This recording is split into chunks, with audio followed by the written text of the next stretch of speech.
In this module, we'll consider what is meant by wilderness, wildlands, and nature. We'll also examine different viewpoints on these constructs and on the role of humans in nature and wilderness. Concepts of nature and wilderness are human constructs. They're perceptions that arise from our culture and our worldview, much more than they are measurable truths. These concepts are a way of framing our thoughts about the world around us and help guide our thinking. As human constructs, they aren't constant across cultures, nor are they constant across generations. Consider this quote from page 38 of Land of the Spotted Eagle by Luther Standing Bear, chief of the Ogallala Sioux, published in 1933. Only to the white man was nature a wilderness, and only to him was the land infested with wild animals and savage people.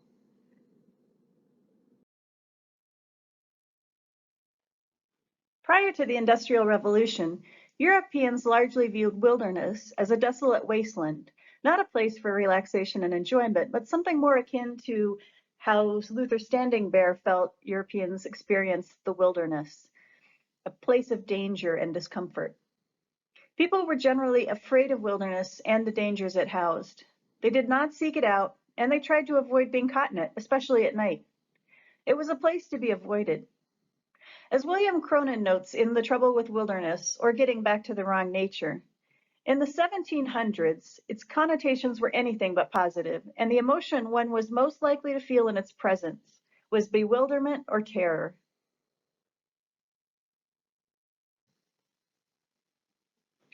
The modern European American perception of wilderness as a place of renewal, discovery, and conquest is fairly new. It emerged during the Industrial Revolution among European and American bourgeois cultures, so that's middle class cultures. The Industrial Revolution resulted in changes in almost every facet of daily life, including our worldviews. Instead of engaging in a task until it was completed, people began to sell their labor by the hour. This was revolutionary and very new. No longer were the rhythms of life set by nature. So before the Industrial Revolution, sunrise and sunset determined when people got up, when they went to bed. It was a way of keeping time. And seasons set the pace for other activities, so things like planting, harvesting, and hunting. Climate and temperature would also play a role, and people would modify their schedules or their activities if it was very, very cold or very, very hot, or just right. But with the Industrial Revolution, how people spent their time became regulated by clocks rather than all these natural cues. Productivity and efficiency also began to be very much emphasized. As the aristocracy of the past faded, the idea of a meritocracy emerged. And a meritocracy is a community in which individuals can achieve great things if they apply themselves, work hard, and live a moral life. So the society is set up to reward individuals who are hard workers, and they get ahead as a result of their own merit. A greater sense of individualism began to emerge as people began to sell their time and skills on the market and compete with others to do so. So now that collective sense of community and working for the collective good is starting to be displaced by the benefits, the rewards that come with individual good and individual gain. These rewards of individual labor, so pay, could be saved more exclusively for the individual and his family for future use because they were no longer perishable. So sharing in the social safety network were not as important as they were when the fruits of one's labors were more likely to be perishable and you couldn't stockpile for the future. In those societies, you gave away things to gain prestige and debt. The separation between humans and nature increased with the Industrial Revolution. Nature began to be seen as either a source of raw materials that could be harvested for industry, or as a place to renew one's spirit and test one's skill and endurance against the elements. So this dichotomous view of nature emerged. People began to take trips to visit the wilderness. In the pre-industrial societies, when people labored largely outside, producing for direct consumption, Spare time would probably be spent visiting kin and friends and strengthening social ties, not exploring nature, which was considered somewhat dangerous. Now that people were living in cities and towns, going hiking, climbing, bird watching all emerged as pleasant pastimes and an escape from the hectic and gritty city life. Hiking and climbing were also seen as individual achievements that tested one's strength and fortitude and set oneself apart from the common man, or at least from one's neighbor. So hiking and climbing also fed into that idea of individualism. At this time, wilderness was not necessarily thought to be devoid of humans. In Europe, trips to the country would often include observing the quaint ways of the peasant communities that were still engaged in agriculture. In the United States, natural man, as Indians living a traditional lifestyle were considered, was thought to be a natural part of the wilderness, so much so that Indian wilderness was considered the most wild of landscapes. So the most wild and untouched landscapes were ones that had humans living in them. Spence describes this on page 10 of Dispossessing the Wilderness. Antebellum Americans did not conceive of wilderness and Indians as separate. Since the colonial era, Anglo-American conceptions of native peoples and wilderness had operated with the framework of a self-reciprocating maxim. Forests were wild because Indians and beasts lived there, and Indians were wild because they lived in the forests. Although much revered and admired, Indian wilderness was also seen at the time as an impediment to progress that must eventually give way to the march of European man across the American continent. Its destruction was felt to be akin to a necessary evil, and there were some calls to set aside tracts of wilderness and protect them from development. And at the time, it was natural to include the Indians that were living a traditional lifestyle on the landscape in those proposed protection efforts. Mark Spence provides an example on page 10. Catlin proposed that some great protecting policy of government preserve a large expanse of land in all its pristine beauty and wilderness, where the world could see for ages to come the native Indian in his classic attire, galloping his horse amid the fleeting herds of elks and buffaloes.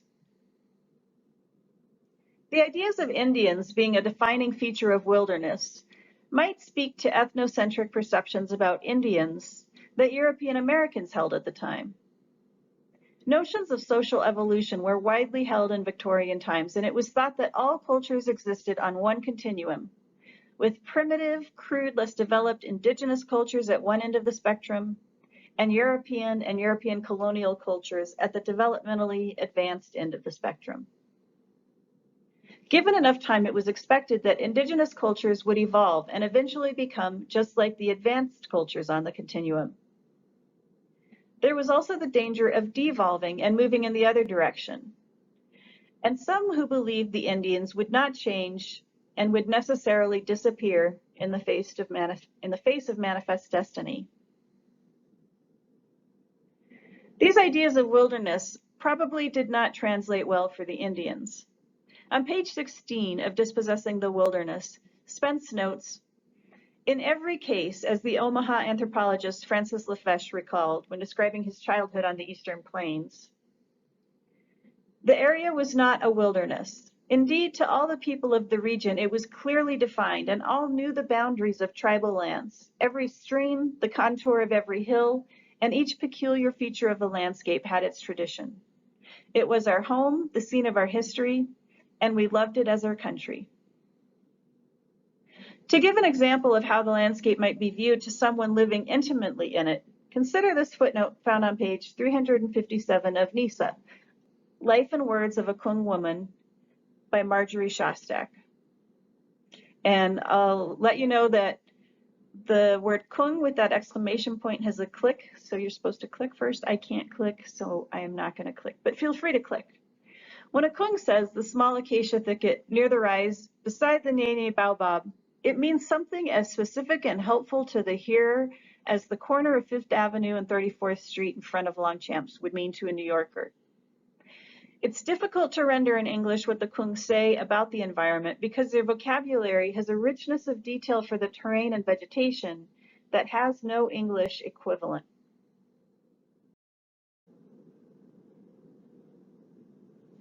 Over time, the separation of humans and nature has increased in post-industrial societies, and today the concept of wilderness held by most European Americans is one of a natural environment that is largely uninfluenced by humans, who are decidedly not natural according to the alienation paradigm. Wilderness is still largely a romantic and nostalgic concept, a place for spiritual or psychological renewal, to which people escape or get away from it all and find inspiration that is lacking in day-to-day life. People still often refer to nature and wilderness as if it were stuck in time.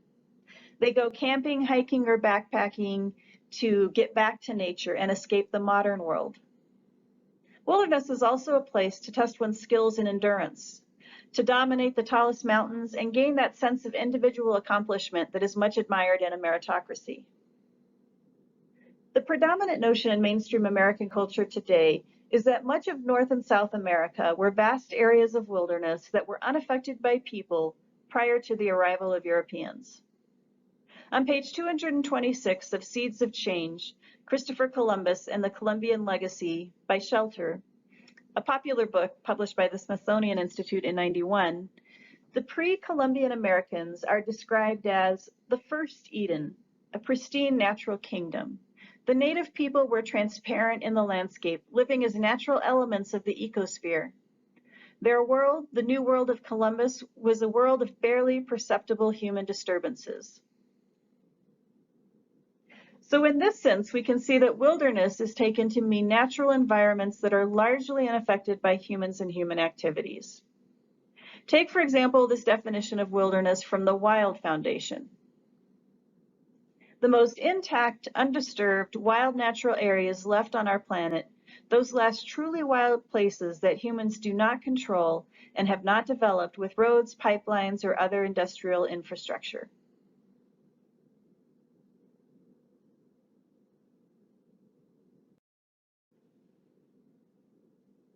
The Wilderness Act of 1964 established a working legal definition of wilderness that is currently in use in the United States.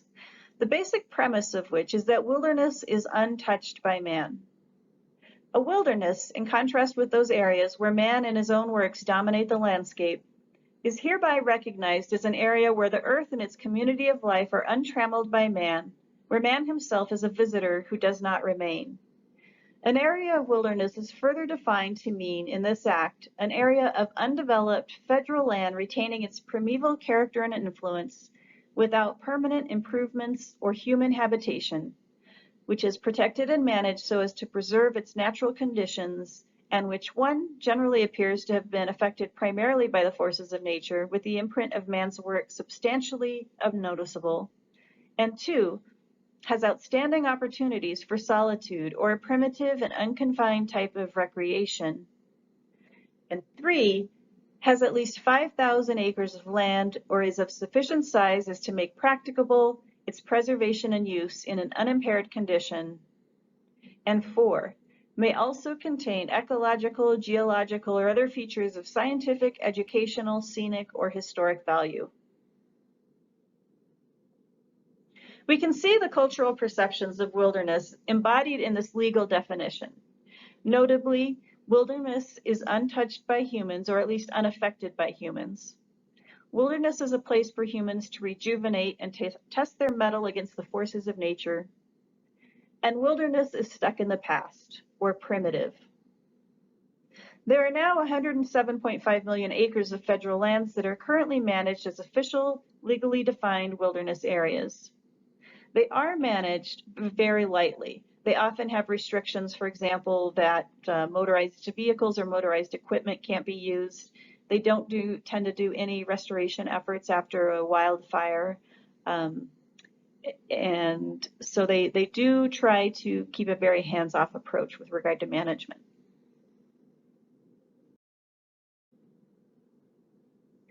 The terms virgin, pristine, and undisturbed are used to designate areas that are untouched by humans and therefore considered natural, intact, unspoiled, and worthy of protection from humans. Degradation and disturbance are generally thought to be associated with human activities, and pollution, for example, is certainly caused by humans. Poor air quality that results from natural means, so for example, volcanoes and wildfires, is usually not called pollution. It's simply poor air quality. The concept of nature as being untouched by humans has also transferred to the sciences and the study of ecology and environmental science. Ecologists strive to find ecosystems that are as little influenced by humans and human activities as possible to use as research and study sites. Wilderness that is untouched by humans is seen as an ideal and pure landscape type, one suitable for the study of ecological interactions, which are considered to not include humans. For most of the 20th century, scientists, policymakers, and land managers have used a linear model of vegetation change to assess the condition of wildland plant communities, to plan management actions, and to develop policy. This linear model assumes that for each combination of soil type and climate, there is one ideal vegetative community, the historic climax plant community. This comes from Dixterhuis in 1949. The climax community is defined as the vegetation that existed before Europeans colonized the United States, and it was thought to be the most productive plant community possible for a given site. This climax community was considered to be stable in that it could occupy a site indefinitely under certain climatic conditions, as long as it wasn't influenced by humans. Disturbances, both man-made and natural, would change the existing vegetation community. There would be a shift in species composition along a continuum from the undisturbed climax community at one end to an early seral community that would indicate severe disturbance. Disturbance resulted in a less desirable and less productive vegetation community. So on this linear model, the ideal was to have a plant community that was always at the climax community stage. Anything to the left of that was considered less than ideal and less productive. This view of ecology highlights several ideas that we've discussed already. So it reinforces the notion that Native Americans had no effect on the vegetation while Europeans did. How does it do this? Well, by assuming that the climax community is the community that existed before Europeans arrived, when there were Native Americans living on the landscape. It also implies that there is one and only one ideal plant community that should occur on a given site. And finally, it reinforces the idea of a pristine wilderness as one that is untouched by humans and stable so long as humans don't interfere.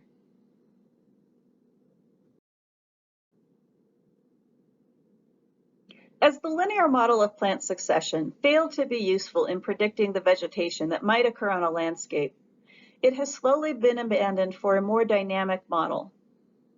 Sometimes called state and transition models, these new models can incorporate multiple potential communities and transition pathways. There is new understanding that the vegetation that existed before European conquest of North America was not static, but that it shifted with changes in climate, disturbances like fire and flooding, and associated changes in the populations of grazing animals, predators, insects, etc. The role that management plays in maintaining specific plant communities or transitioning between them is also included. A further change with the state and transition model approach is that it doesn't value one community type above the other, as with the linear model. This mimics the current understanding of ecology in that there really is no clear way to know what should be on the landscape without bringing human values into the discussion.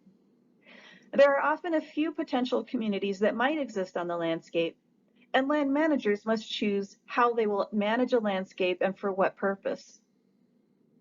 This highlights the role that human goals play in land management. Even if managing for wildlife habitat, there will be some trade-offs that human managers must balance before deciding on an approach. For example, which species are you managing for and what stage of their life cycle? Nesting sage-grouse habitat will differ from sage-grouse habitat needs at other times of the year, for example, and songbird habitat needs will differ from sage-grouse habitat needs and make it hard to manage for both in the same area. So regardless of if you're managing for ecological values or not, you're still going to have to bring human values into the management discussion. Most ecology texts today acknowledge climate, soils, and geomorphology as the factors influencing plant community formations the most. Plant communities are described as they would exist in a natural state, which the texts take to mean unaffected by humans. When humans are mentioned in ecology texts, it tends to be for their unintended consequences or things that could be considered as disturbances. So these are things like habitat fragmentation resulting from human development, human accelerated rates of extinction, pollution, and anthropogenic climate change. There is a marked disregard for historical management activities such as indigenous fires, and the notion that these might have shaped the plant communities we see on the landscape today is generally not broached. In recent years, there has been greater recognition by some ecologists and anthropologists of the presence of Native Americans in North American landscapes and their potential to alter these landscapes. There is evidence that the indigenous populations had profound and long-lasting effects on plant and animal populations, fire regimes, soils, and watersheds. One of the first to write about this influence was Omer Stewart, who in the mid-1950s wrote Forgotten Fires, Native Americans in the Transient Wilderness. Using colonial, settler, and Native American accounts, Stewart outlined how indigenous people managed their resources by starting intentional and purposeful fires, and in doing so, purposefully shaped plant communities across the landscape. Stewart's main thesis was that frequent, seasonal, and intentional anthropogenic fire has a much different ecological effect than infrequent natural fire. And the landscapes encountered by the first Europeans were products mainly of the former and not the latter.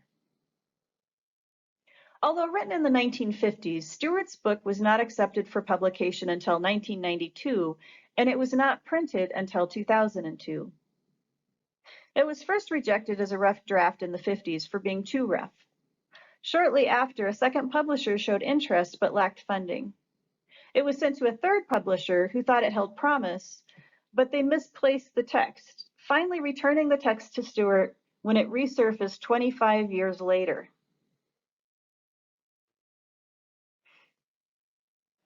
The increased interest in indigenous natural resource management activities, including fire, might stem in part from changing ideas about wildland fires and fire suppression on the part of mainstream communities.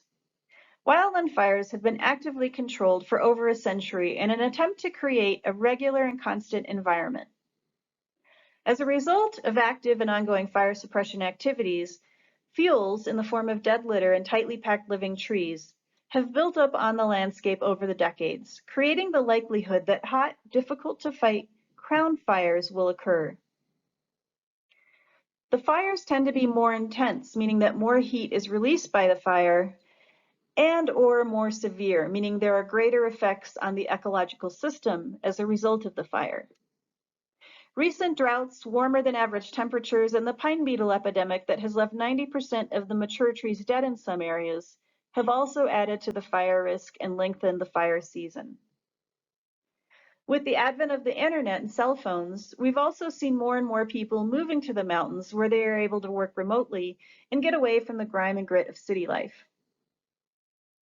Increased human development and infrastructure in forested communities and remote locations has removed the option of letting fires run their course in most places, and it also restricts the use of prescribed burns as a management tool for removing fuels in a controlled manner. As more catastrophic fires occur and more homes and even lives are lost, it has become apparent that the old way of doing things just isn't working anymore. All of these factors have left mainstream society more open to a different view of fire and its role in natural resource management. North and South America included a number of different indigenous cultural groups, and these would have been engaged in a number of different economic activities, things like agriculture, horticulture, pastoralism, hunting and gathering, trade, and many, many combinations of these. Among anthropologists and ecologists, there is a long-standing perception, however, of hunters and gatherers as being benign, opportunist foragers that did not alter their landscapes or affect plant and animal populations in any way.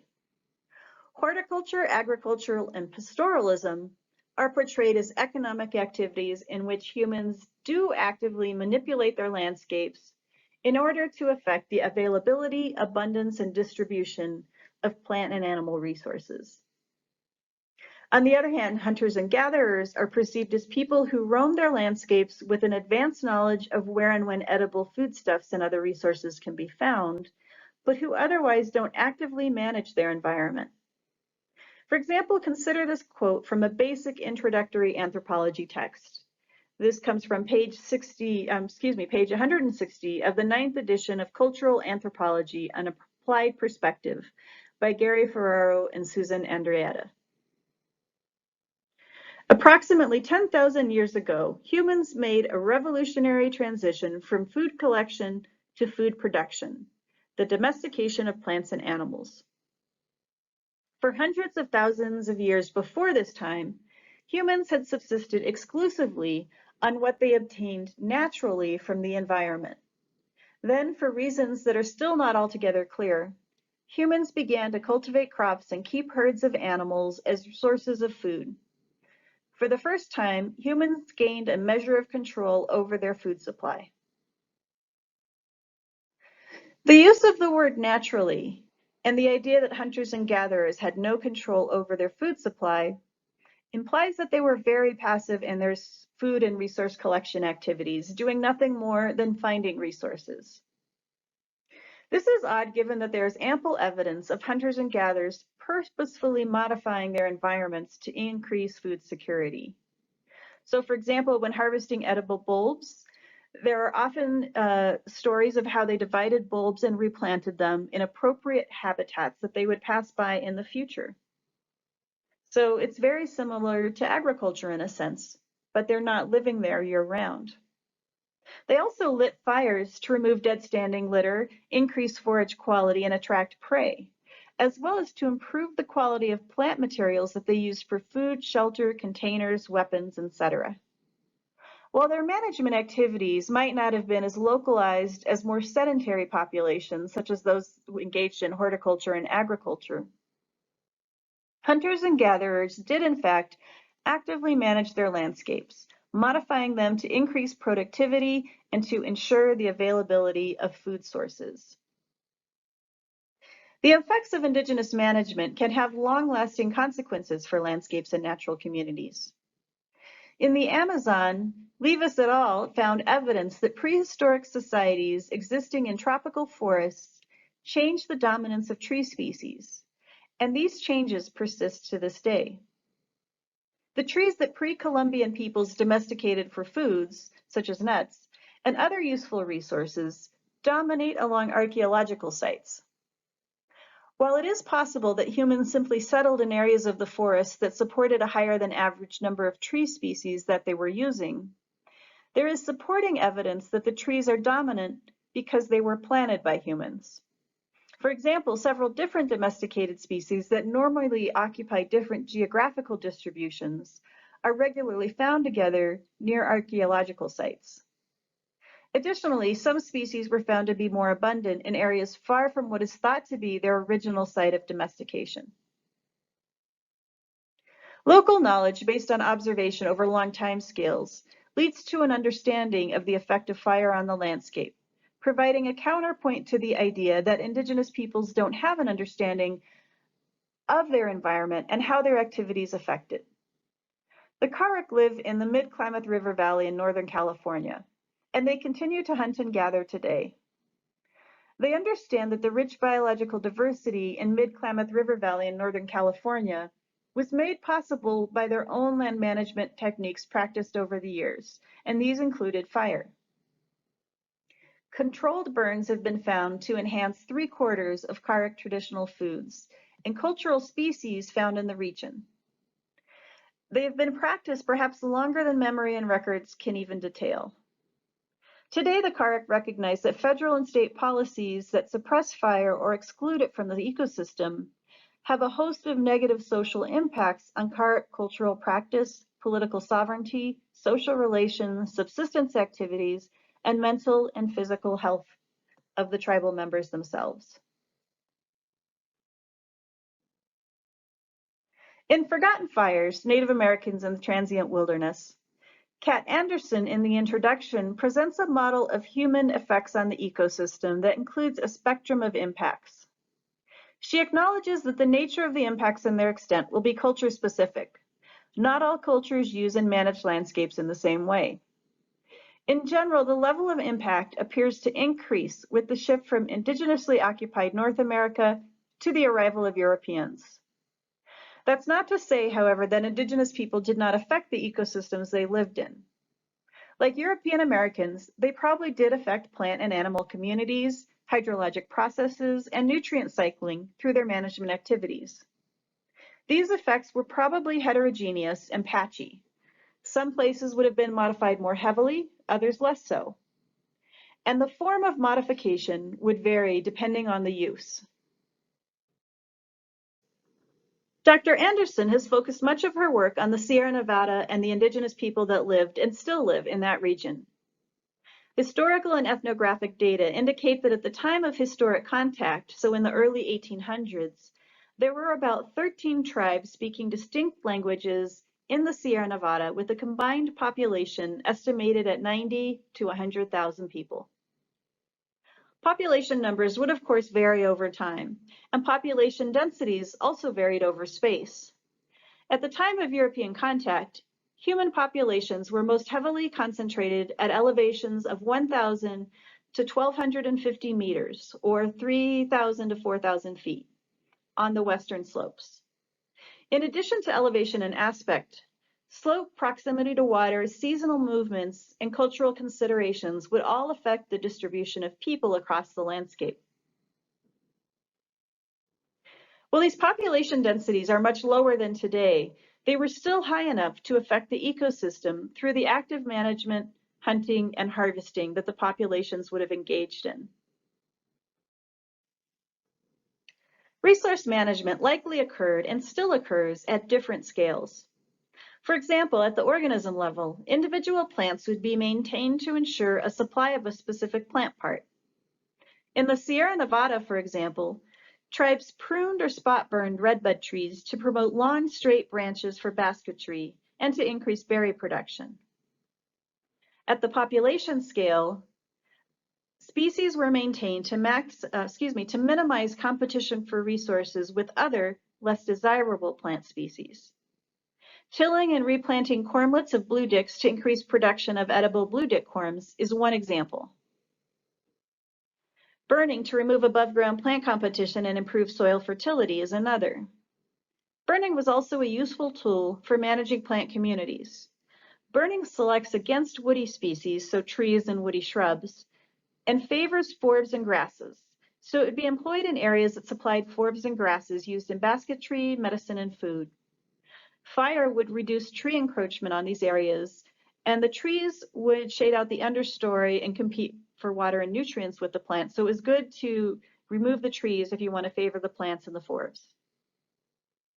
At the landscape scale, indigenous people used fire to create heterogeneity, or a mix of plant communities at different seral stages.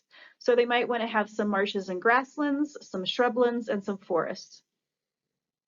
They also burn to reduce fuels and prevent catastrophic stand-replacing fires and to improve the quality of browse for deer.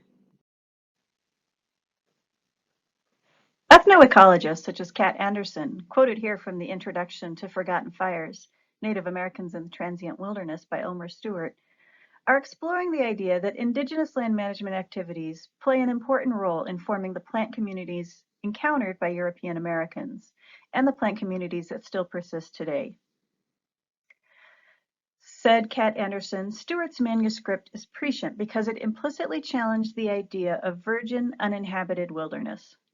Only in the last decade have historians, geographers, ecologists, and social scientists come to these same conclusions that the wilderness idea may be a false Western construct and that indigenous influences have helped shape the forest, shrubland, and prairie in many areas. That the appearances of our landscapes have changed over time is obvious. Ecosystems do not occur in a vacuum, and there are more likely many reasons for the changes we see at the landscape and community scale. These might be things like changing climate, introduced species, increasing development, and the effects that come with it. But perhaps one reason for this change is the human activities that helped to shape these wildernesses have been removed from the system. So these might be things like human-caused fire.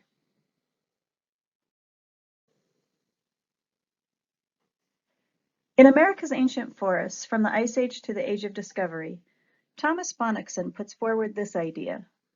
Native Americans were an integral part of America's forests.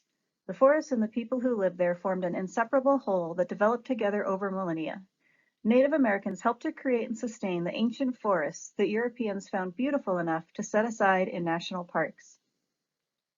Bonnickson reiterates a sentiment that more and more scientists are starting to consider, that indigenous people played a role in shaping their environments, that Columbus did not encounter pristine wilderness in 1492, but landscapes that had been managed and shaped by human activities for thousands of years.